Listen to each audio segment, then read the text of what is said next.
প্রতি বছরের থেকে এই বছরের সরস্বতী পুজোটা যেন একটু অন্যরকমই কাটে। পুরো মনে হচ্ছে যেন দুর্গা পুজো ফিল মনে হচ্ছে। পুজোটা তো দারুণ ছিল। সরস্বতী পুজো সকালবেলাটা পুরো একদম বোরিং কেটেছে এবছরে, কারণ অঞ্জলি দিতে পারিনি কিছু প্রবলেমের জন্য। তো ব্যাস কোনো প্ল্যানিংই ছিল না, বাট হঠাৎ করে প্ল্যানিং হয়ে গেল। 4টে 4:30 নাগাদ বাড়ি থেকে বেরিয়েছিলাম, চলে এসেছি বাড়ি থেকে গড়িয়া পর্যন্ত স্কুটি করে। তারপরে ট্রেন আসবে, ট্রেন থেকে যাব নিয়ে গড়িয়া। এই তো ফাইনালি নিয়ে গড়িয়ায় চলে এলাম ট্রেনে করে। তারপরে যাব মেট্রো করে, মেট্রো থেকে যাব বেলগাছিয়া। ফাইনালি বেলগাছিয়া স্টেশনে নেমে গেলাম।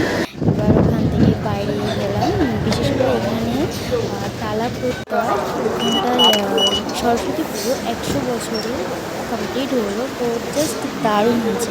আর মেট্রো স্টেশনে মানে এত মেট্রো, এখানে যে টিকিট কাউন্টার, এখানে যে সবাই টিকিট পাচ্ছে, এত লাইন কী বলবো, পুরো মনে হচ্ছে যেন দুর্গা পুজো।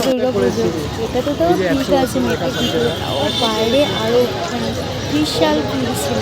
তারপরে এই যে যাচ্ছি ঠাকুরটার দিকে, ঠিক যেমনভাবে আমরা দুর্গা পুজোতে যেমন ঠাকুর দেখি যেমন লাইন দিয়ে তেমনই ঠিক এই যে লাইন দিয়ে ঢুকতে হয়েছিল। ওই উপরে লেখা আছে তারা প্রত্যয়, এখানে দাঁড়িয়ে কিছু ফটোও তুলে নিয়েছে, জাস্ট দারুণ লাগছিল বলবো। তারপর একটুখানি হাঁটলাম, সাথে চেয়েছিল দেখা বললো একটুখানি ভিডিও করে দেন বাস। তো এই যে সবাই হেঁটে হেঁটে যাচ্ছে, তো আরও সামনে আরও লাইন ছিল, এতটা ভিড় হচ্ছিল একদিন বলবো।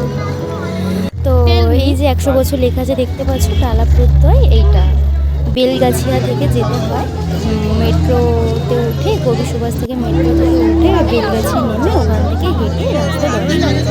এই যে ঠাকুরের এই যে জায়গাটা না এত সুন্দর লাগছিল, বিশেষ করে আরও একটা হালকা একটা মিউজিক চলছিল, ওটা তো জাস্ট দারুণ ছিল। আর এই যে সরস্বতী মা দেবী, তো এখানটায়ও দাঁড়িয়ে বেশ কিছু ফটোও করেছি।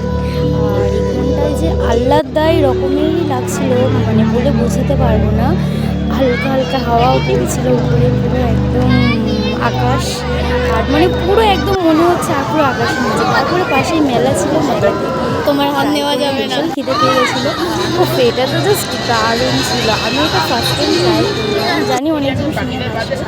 তারপরে এই যে আমার দুটো স্কুটি চাবির জন্য দুটো রিং নিয়ে নিলাম।